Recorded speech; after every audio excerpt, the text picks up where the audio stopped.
Bonjour, c'est Titouan pour Point Cellier. Aujourd'hui on va parler de ciseaux.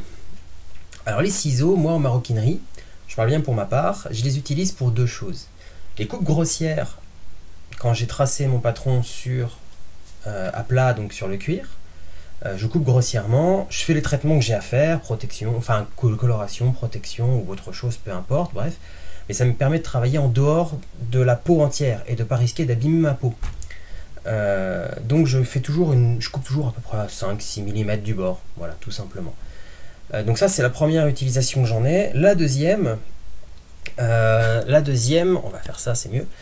La deuxième, elle est toute simple, c'est pour les cuirs souples, fins, ou foulonnés par exemple. Des fois il y a des cuirs qui font 2 mm ou 3 mm, mais ils sont foulonnés, ils sont tellement mous qu'en fait quand on coupe avec un outil type tranchet, ça fait des vagues, c'est dur d'être précis avec en fait.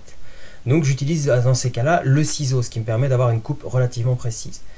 Il y a certains types de ciseaux qui vont aller pour couper le cuir, d'autres pas, faut dire les choses. On va éviter de prendre le ciseau voilà, le ciseau à papier, ça sert à rien. Très honnêtement, c'est fait pour couper du papier, pas du cuir. Revenons aux choses simples. Il y a plusieurs marques de ciseaux qui existent. J'avais essayé les Fiskars, ciseaux avec les manches orange. Le problème de ces ciseaux-là, c'est que souvent, ils ont une lame très épaisse et le tranchant est très plat.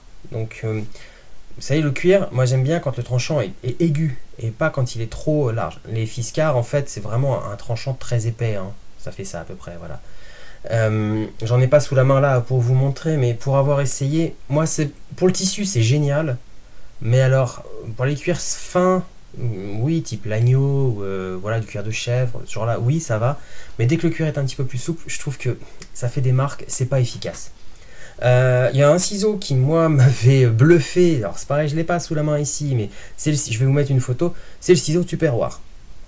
Ah, c'est très con, hein, mais un jour, on m'a ramené ça en me disant, ouais, vas-y, essaye. C'était quelqu'un qui adorait les Tupperware. Et j'ai essayé, j'ai dit, mais dis donc, ça coupe vachement bien. C'est un ciseau qui a une particularité, c'est il se démonte quand on l'ouvre, ça se démonte en deux parties, ce qui fait qu'on peut le réaffûter, on peut le nettoyer facilement. Voilà, c'est vraiment prévu pour la cuisine à l'origine. Et il y en a une qui est micro-crantée et l'autre qui est lisse. Donc pour les coupes grossières, c'était juste génial. Pour les cuirs très souples, il y a certains cuirs, ça marquait un petit peu le fait qu'il y ait le micro-crantage, mais en général, j'ai rarement eu de soucis avec. Et surtout, en fait, ça a été d'une efficacité redoutable pour le cuir. Je coupais du cuir jusqu'à 3-4 mm sans problème avec. Donc moi, pour les coupes grossières, j'ai longtemps utilisé ce ciseau-là. Mais depuis maintenant 6 ou 7 ans, j'ai fait un essai, j'ai acheté un ciseau asiatique. C'est un ciseau, voilà, ça ressemble à ça. Là, j'en ai acheté un exprès parce que je suis en train de refaire une trousse à outils. Donc pour un atelier secondaire, et j'ai pris le pari donc de me mettre à la place, non pas de prendre du matos super haut comme je pourrais avoir moi tendance à prendre en tant qu'artisan qui travaille beaucoup, mais de partir sur un atelier de base, comme si j'étais juste un passionné du cuir qui a envie de se lancer là-dedans. Donc plutôt revenir à un mode débutant sans avoir un budget de fou à mettre dedans. Voilà, donc ça c'est une expérience que je mène et que donc je fais un témoignage complètement, je partage tout ça dans les ateliers AMTC. Je peux vous mettre un lien en dessous tout à l'heure là dans l'article. Je vais vous mettre un lien vers ces ateliers-là, il y aura tout d'expliqué. Donc pour revenir au ciseau, en fait ça ressemble à ça. Alors en fait c'est un ciseau, à l'origine la forme elle fait vachement penser à un ciseau à bonsaï. En fait j'en ai deux là pour le coup, j'ai fait des tests donc j'en ai pris deux pour voir. Ça, c'est vendu comme un ciseau à bonsaï sur les sites asiatiques. C'est forgé. Et franchement, voilà, hein, j'y ai pas touché pour information, je ne les ai même pas affûtés. Même pas affilés, rien. Donc, c'est du cuir de 1 mm 2. La coupe est super nette. C'est vraiment précis. Donc ça, c'est un ciseau à bonsaï. Je mettrai les prix pareil dans l'article. Combien ça coûte? En fait ça coûte pas grand chose, très honnêtement, ça vaut pas le coup de s'en passer pour moi. Et celui-là du coup que j'ai reçu du coup aujourd'hui, pareil, j'avais pas touché. On sent que un peu moins tranchant, faudrait peut-être, mais bon ça fait le taf, hein. Sans même rien faire ça fait déjà le taf. Franchement Bah moi perso c'est direct, ça fonctionne quoi. Alors pour le peu je vais faire un entretien après là tout à l'heure, je vais les affiler, je vais vraiment retravailler vite fait l'affûtage, ça, y a pas de raison, ça va être bien quoi, ça coupe, ça fait son taf. Alors celui-là on peut voir que il est vendu sans rien, et lui il a une sorte de gaine plastique sur le manche. Très honnêtement la conception est la même. Celui-là, ben, c'est bizarre, il paraît plus forgé que l'autre. On va dire plus dans un process. Il y en a un qui est un peu plus long que l'autre. Voilà. J'aime bien celui-là, plutôt court. Euh, Moi, je pense que voilà, ça vaut pas le coup de s'en passer. Ça coûte moins de 10 euros la paire de ciseaux. Hein. Je veux dire, franchement, je crois qu'il y en a une qui coûtait 7 euros et l'autre a coûté 9, un truc comme ça. Ça vaut pas le coup de s'en passer, franchement. C'est vraiment redoutable. Moi, je coupe des cuirs avec celui que j'ai à la maison, qui est pas ceux-là, mais j'en ai une paire à la maison pour les coupes grossières. Franchement, je coupe du 5 mm avec. Je force un tout petit peu, mais pas grand chose. Mais je les ai affûtés, c'est ces deux katanas, ces deux lames de rasoir qui font ça, quoi. L'avantage de ces lames-là, c'est que on voit que le profil, quand on prend une seule lame, le profil là, est pas trop épais, et surtout il remonte assez haut. Mais il fait ça de façon identique des deux côtés. Voilà. Et pour moi, ça rejoint ce que j'appelle la coupe sur les tranchées, quand le tranchant est des deux côtés. Quand il y a des fois des tranchants qui sont que d'un côté, qui sont affûtés, c'est droit d'un côté et l'autre c'est penché.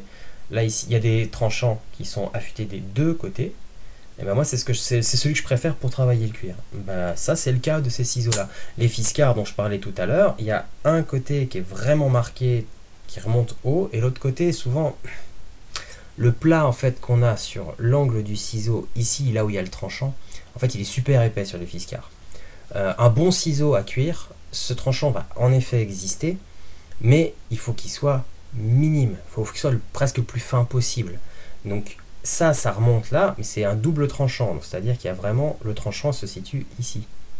Voilà, c'est un exercice qui est marrant à faire avec les doigts. Euh, Celui-là avec c'est bien. Donc il y a ça, faut pas que ce soit comme ça, comme les Fiskars, mais plus fin. Vraiment plus fin ici. Tout petit. Voilà. Après, ceux-là sont pointus, les Fiskars sont ronds, enfin, c'est un choix, faut pas prendre des lames trop longues, parce que si plus on prend des lames longues, plus ça demande de la force. Alors qu'une lame courte, on a vraiment en plus la prise en main, c'est ce que j'aime bien en fait avec ces ciseaux-là. Droitier-gaucher, on s'en fout. C'est pareil des deux côtés, donc vraiment c'est ambidextre. Donc pour peu qu'on fasse, c'est un très bon exercice hein, quand on a un ciseau comme ça, c'est de lui faire une gaine en cuir auto. Une petite housse pour protéger la lame par exemple. Moi c'est ce que j'ai fait sur les miens, j'avais fait un test avec du cuir de mouton qui me plaît absolument pas du coup. Les finitions sont atroces, c'est complexe, mais bon, au moins il est protégé, il est confortable. Pour ce que j'utilise dans mon atelier, ça me suffit. Il faudra que je les refasse à l'occasion avec une belle gaine, quoi. Mais en tous les cas, c'est un très bon exercice à faire. Ici, il est vendu avec, mais je veux dire, c'est une gaine plastique, ça s'en va, quoi. Je veux dire, ça bouge, on tire en dessus ici, on va l'enlever. Et on retrouve la gaine comme ça. On pourrait faire du tressage dessus. Il y a plein de possibilités. Franchement, c'est vraiment l'occasion de s'amuser et de pratiquer une technique sur un outil. Pareil pour la gaine, il faudrait réfléchir. Moi j'ai fait une simple gaine cousue avec ces deux couches de cuir avec une couture. C'est assez pointu, mais bon, ça va, ça abîme pas le ciseau. Moi j'ai fait en sorte que la pointe soit un tout petit peu plus loin, ce qui fait que ça touche jamais le fond de l'étui. Et ça vient se bloquer là. Donc voilà, les ciseaux, moi j'avais envie de parler de ceux-là, c'est vraiment super. Des ciseaux, après, les ciseaux pour couper le cuir. Après, les ciseaux, on peut en avoir pour couper les fils aussi. Donc ça, c'est un autre sujet, autre utilité. Donc complètement différent au niveau de l'utilisation. Donc les profils sont pas du tout les mêmes, les besoins non plus. Donc ça, pour couper le cuir, c'est assez génial, c'est très précis. Comme je dis, si on fait un choix, c'est de prendre une lame assez petite. Donc c'est vraiment le ciseau de tous les jours. Celui-là a été commandé sur AliExpress. Alors, encore une fois, je défends pas AliExpress par rapport à d'autres. Je joue un jeu de trouver des outils pas chers qui fonctionnent correctement, qui font bien leur taf. AliExpress fait partie des fournisseurs possibles. Voilà. Ça m'a coûté, je crois, 7 euros. Frais de port inclus. Hop là, pardon, il tombait celui-là. Voilà, c'est pas facile de tout tenir. Donc voilà, concrètement, résultat, Moi, je trouve ça bien. Un petit coup de. Je vais passer un coup sur un strop et ça va être réglé, quoi. J'ai rien fait, hein. L'affûtage est bon, la conception est bonne. Reste à le personnaliser. Voilà. Donc, personnellement, ça fonctionne bien. Je le conseille. Après, il y a d'autres types de ciseaux, à vous de voir. Mais les gros ciseaux de tailleur, oubliez ça. C'est lourd, c'est pas pratique, c'est grand, ça sert à rien. C'est un ciseau de tailleur, c'est pas fait pour couper du cuir, c'est fait pour couper du tissu. Voilà. Essayons de trouver des outils adaptés à nos besoins. Voilà. Donc le ciseau de tailleur, oublié pour le cuir. Ça sert à rien. Ou alors c'est pour des cuirs fins, mais voilà. C'est lourd, c'est pas pratique. J'en ai eu un à une époque, je suis tapissier à côté, donc ciseaux de tailleur, je les connais bien. Ils ont la bordure pour lisser sur la table et tout ça, mais pour travailler le cuir, ça vaut rien. Faut dire les choses. Voilà. À bientôt. Ciao.